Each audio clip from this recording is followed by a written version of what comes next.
Praise the lord. దేవునికి స్తోత్రాలు. నేను pastor Ratna Maitra from Praise God Ministry. ఈ రోజున యేసయ్య మన కోసం వాగ్దానాన్ని ఏర్పాటు చేశారో ఒకసారి చూద్దాము. ఎజ్రా గ్రంథము 7వ అధ్యాయము 10వ వచనము.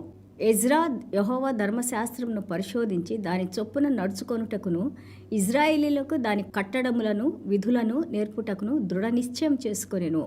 Ezra chapter 7 verse 10. For Ezra had prepared his heart to seek the law of the Lord and to do it and to teach statutes and ordinances in Israel. దేవునికి స్తోత్రాలు. ఇక్కడ ఎజ్రా గ్రంథము 7వ అధ్యాయంలో ఎజ్రా గారు, శాస్త్రి అయిన ఎజ్రా గారు, శాస్త్రులు అంటే స్క్రైబ్స్ అంటే వాళ్ళు ఆ యొక్క ధర్మశాస్త్రాన్ని చదివి దాన్ని అర్థం చేసుకొని తర్జుమా చేసి అలాగే ఎంతోమందికి నేర్పిస్తూ ఉంటారు. వాళ్ళకి చాలా దేవుని యొక్క వాక్యాన్ని బాగా ఎరిగిన వారు, వాళ్ళు ఇతరులకి నేర్పిస్తూ బోధిస్తూ ఉంటారు. ఇక్కడ ఎజ్రా గారు బబులోన్ దేశం నుండి ఎజ్రా 7:9 మనం చూస్తే ఆ బాబిలోన్ దేశం నుండి ఆయన యెరూషలేం పట్టణానికి వచ్చారు. ఇక్కడ దేవాది దేవుడు యొక్క బబిలోన్ రాజు ద్వారా, ఆ పర్షియన్స్ ద్వారా దేవుడు వారి ఏళ్ళ చూపించిన కరుణ, కృప, అలాగే వారికి చేసిన సహాయము, అలాగే ఆయన యెరూషలేం పట్టణానికి వచ్చి దేవుని యొక్క వాక్యాన్ని ఆయన చూసి చదివి పరీక్షించి పరిశోధించి అది తను దాని ప్రకారం జీవించడానికి నిర్ణయించుకొని దానిని ఇతరులకు బోధించడానికి తను నిర్ణయించుకున్నారని వాక్యంలో చూస్తున్నాము. In Ezra chapter 7 verse 9 says that with the favor from Persian kings he came to Jerusalem, Babylon to Jerusalem he came, and then he read the word of God, and then he has seen, he read means he read deeply, he understood the word of God.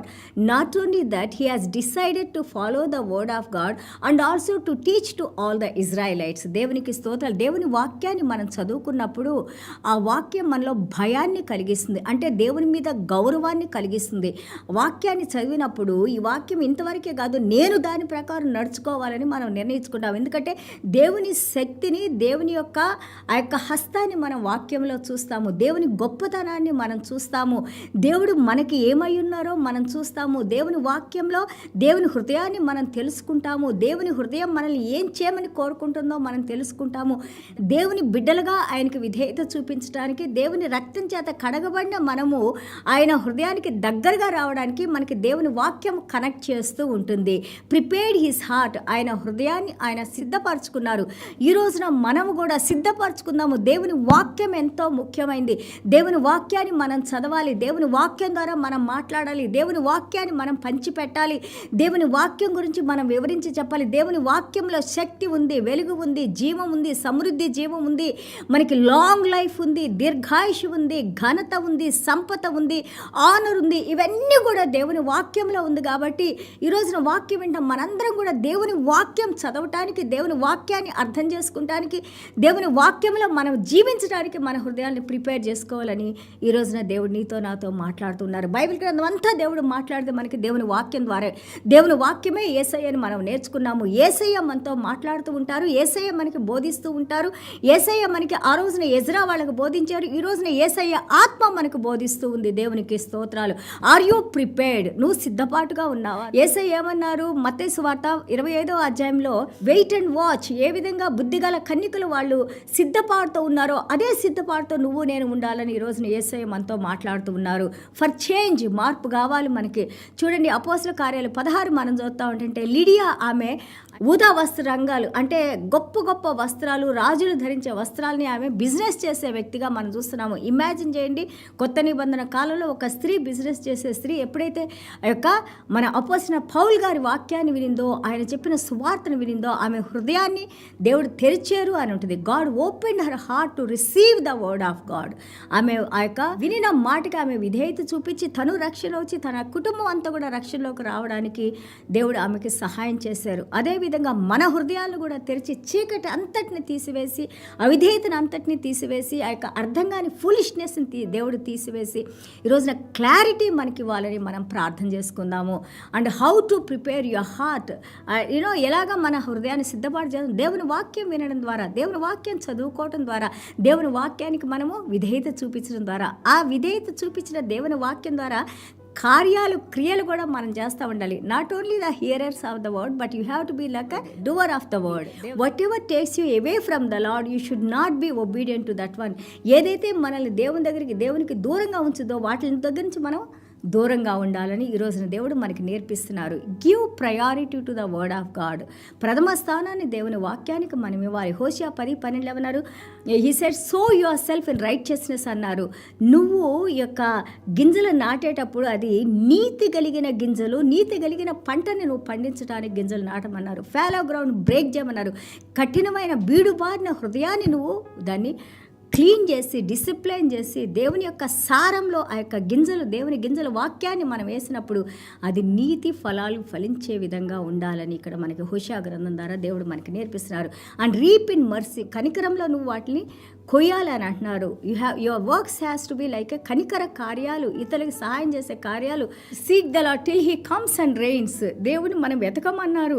ఆయన వచ్చి మన మీద ఆ యొక్క తొలకరి వర్షాన్ని మన మీద కురిపించి ఆ పంటలన్నీ కూడా మంచిగా పండటానికి దేవుడు సహాయం కోసం మనల్ని కోరుకోమంటున్నారు. అండ్ ఆల్సో ఇక్కడ మనం చూస్తూ ఉంటే గాడ్ గేవ్ ఫేవర్ టు మన ఎజ్రా గారికి. దేవుడు ఆ యొక్క రాజుగారి ద్వారా ఫేవర్ని, కటాక్షాన్ని కలిగించి ఆయన యెరూషలేం పట్టణానికి వెళ్ళి దేవుని వాక్యం చదువుకుంటానికి, పరిశీలించడానికి, పరిశోధించడానికి, ఆ వాక్యాన్ని అర్థం చేసుకుంటానికి, ఆ చదువుకున్న వాక్య ప్రకారం తను జీవించాలని నిర్ణయించుకుంటానికి, అంతేకాదు ఇతరులకు బోధించడానికి కూడా దేవుడు ఆయన హృదయాన్ని సిద్ధపరిచారు. అదేవిధంగా పరిశుద్ధాత్మ దేవుడు మన హృదయాలు కూడా అనుదినము మనకి ప్రతిరోజు దేవుని వాక్యాన్ని నేర్పిస్తున్నారు. నువ్వు నేర్చుకున్న వాక్యాన్ని నీలోనే ఉంచుకోవద్దు, అది ఎంతోమందికి షేర్ చేయండి, వాళ్ళు కూడా వాక్యం వినడానికి సహాయం చేయండి. ఈ మాట మేము ఎప్పుడు చెబుతాం, మీ దగ్గర నుంచి మేము ఏమీ కోరుకోవట్లేదు.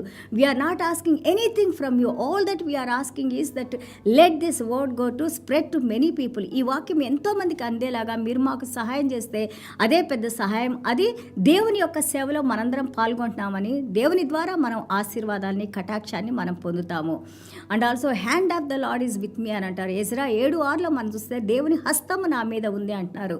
సో దేవుని హస్తం ఉన్నప్పుడు ఏమవుతుంది, అక్కడ దేవుని కనికరం ఉంటుంది. అదే మనం లూకాసు వార్త 2:52 చూస్తాము. దేవుని యొక్క కటాక్షము, ప్రజల కటాక్షంతోనూ యేసయ్య గురించి మాట్లాడినప్పుడు దినదినము ఆయన అభివృద్ధి చెందుతూ ఉన్నారంట.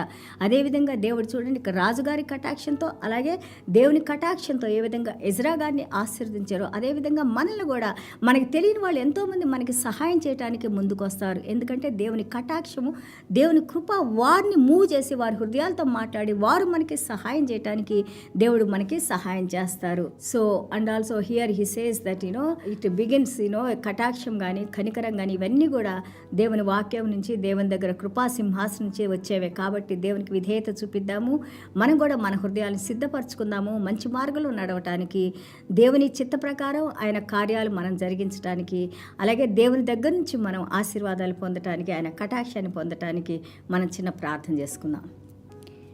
యేసయ్యా మీకు వందనాలు, స్తోత్రాలైనా. Thank you Jesus. ఎంత అద్భుతంగా నాయన మా హృదయాలను మీరు ప్రిపేర్ చేయండి నాయన. మా హృదయంలో ఏదైతే నాయన ఈ యొక్క ఆ గింజల్ని ఏ పక్షులు తినిపోకుండా నైనా, ఏ ముళ్ళు నైనా వాటిని ఎదగకుండా ఆపకుండా నైనా, పరిశుద్ధాత్మ దేవ మా హృదయాన్ని మీరు శుద్ధీకరించి నాయనా ప్రభా, ఆ లేటర్ రెయిన్ పరిశుద్ధాత్మ దేవుడు అనే వర్షాన్ని మా హృదయాల్లో కృమ్మరించి నాయనా, జీవజలాల్ని ప్రవహింపజేసి నాయనా, మేము వినిన ప్రతి వాక్యం కూడా నూరంతలుగా ఫలించడానికి నాయన, అది ఎంతోమందికి మేము రుచి చూపించడానికి నాయన, మీ వాక్యం యొక్క వెలుగును మేము చూపించడానికి తండ్రి సహాయం చేయండి నాయన. మీ వాక్యం మమ్మల్ని స్వస్థపరుస్తుంది నాయన ప్రభా. ఈ వాక్యం ద్వారా నాయన ప్రభా మీరు మమ్మల్ని నాయన, మా కుటుంబాలని నాయన, మీ రక్షణలో ఉన్న ప్రతి ఒక్క బిడ్డని మీరు ముట్టిన ఆయన ప్రభా, సహాయం చేసిన ఆయన, కృప చూపించిన ఆయన, కరుణించిన ఆయన, మీరే మహిమ ఘనత ప్రభావాలు పొందుకోమని యేసయ్య దివ్యమైన నామములో తండ్రి ఆశీర్వదించి ప్రార్థన చేస్తున్నాం తండ్రి.